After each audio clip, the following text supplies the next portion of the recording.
What is up guys, I am Jen here from Shooters Visual, and today I will be discussing to you on how to save your preset in two ways, or let's just say how to save your settings in two ways. Okay, so guys, let me tell you before I start that please bear with me because I am here to share my knowledge about photography, about editing, about anything else with regards to photoshopping, or yes, anything else guys. Please bear with me because I am using here, as you can observe, I am using pure English straight. I am trying to speak and hone my knowledge about English skills, and guys, I believe that I will be able to hone my English speaking ability. Okay, so guys, please bear with me, and then one way to thank me is to subscribe and like my video, of course. Okay, so let's start. So our goal here is to save our preset in two ways. Okay, so let's start now.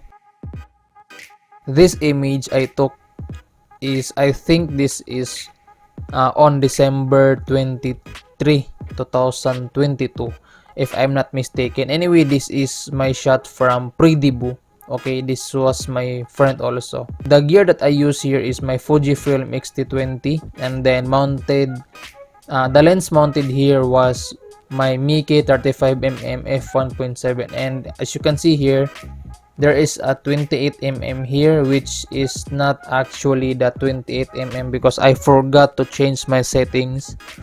Because in Fujifilm X-T20 you will be able to change your camera setting, and also since it is manual, I shoot this manual because Meike is of course a manual lens, so I have to put it manually, the focal length, and then of course this f1 is not actually f1 but this is f1.7. okay, so my settings here is ISO 100, and then 1:4000 of a second shutter speed.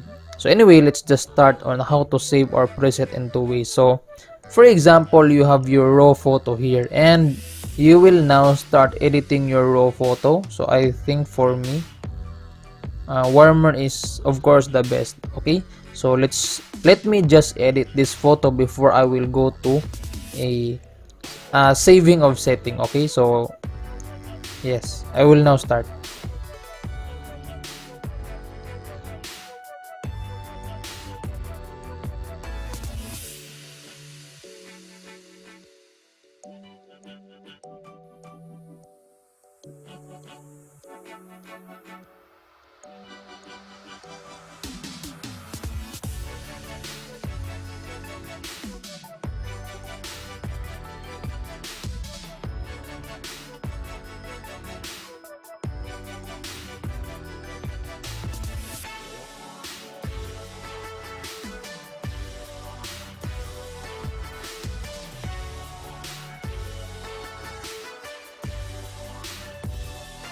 Okay, so now that I am finished editing my image, I will now save my settings. So my setting is here.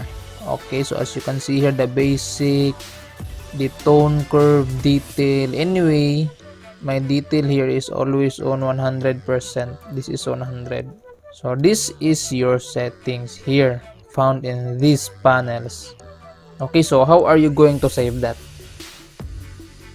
You will save that by clicking this preset panel. So as you can see here, there are a lot of settings that I've also saved. You will go here, of course, this preset panel again, and then you will click this small box. Okay, so just click it, and then you will rename now your preset, because this is now your preset. Your settings will be also your preset.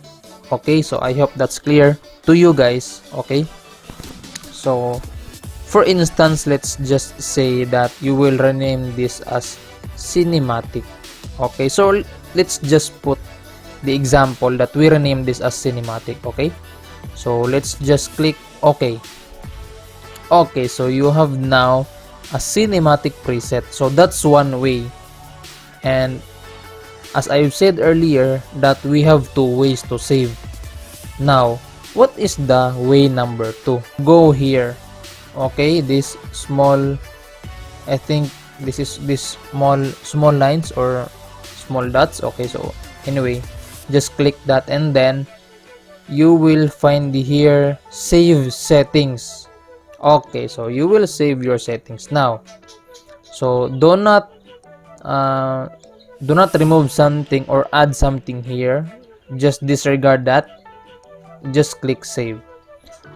Okay, so now before you save your preset, make sure that you have developed a folder. Okay, you have developed a folder that will allow your preset to save that in that folder. Okay, so for example, I have developed this Lightroom preset folder that found in my desktop.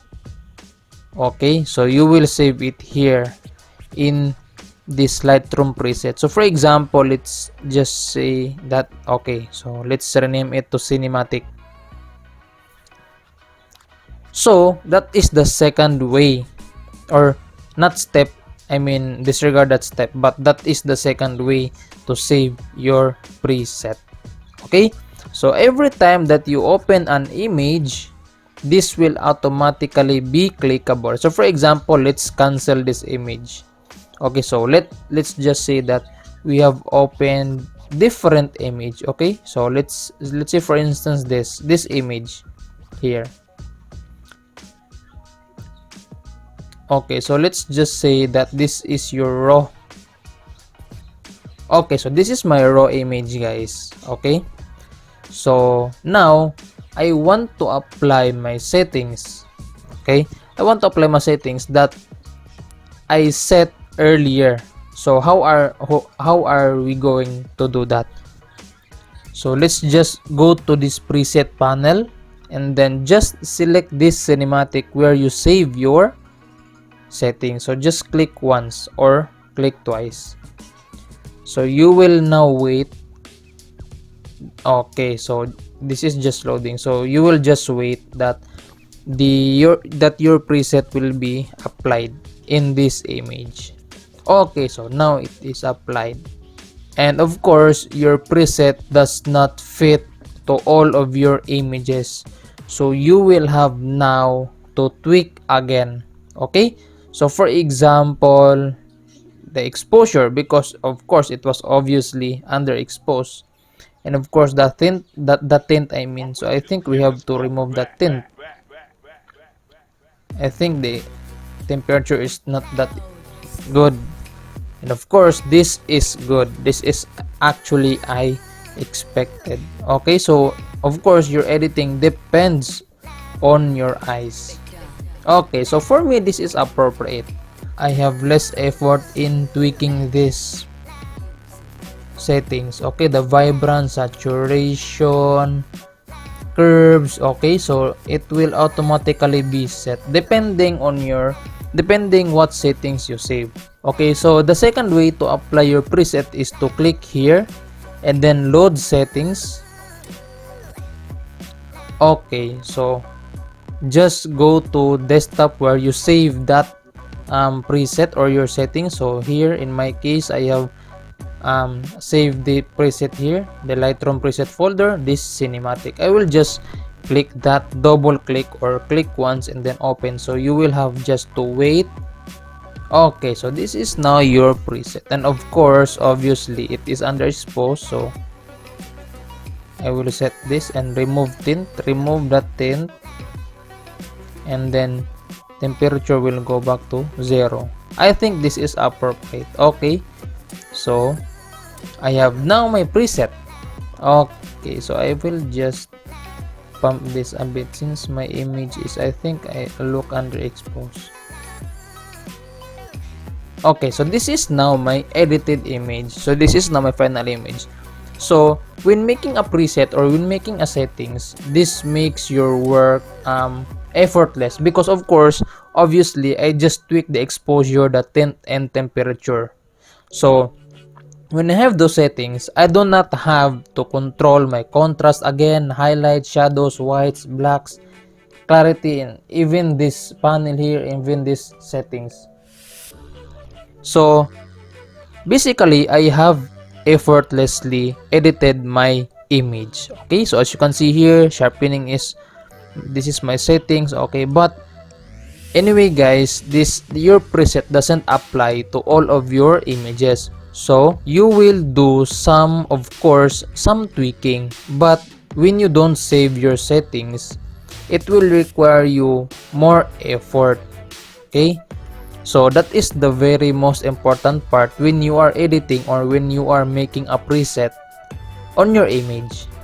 Okay, so I hope that's clear to you guys, and I hope this video was being will help you in the future, especially to our future photographers here that are watching. Okay, so I think this ends our video, and again guys, I am very sorry that maybe there are some parts that you haven't understand because of my language that I use. Of course, it is obviously I'm not good at English. Okay, so my goal here was to help my co-photographer, and also in my end I will be also able to hone my English speaking ability.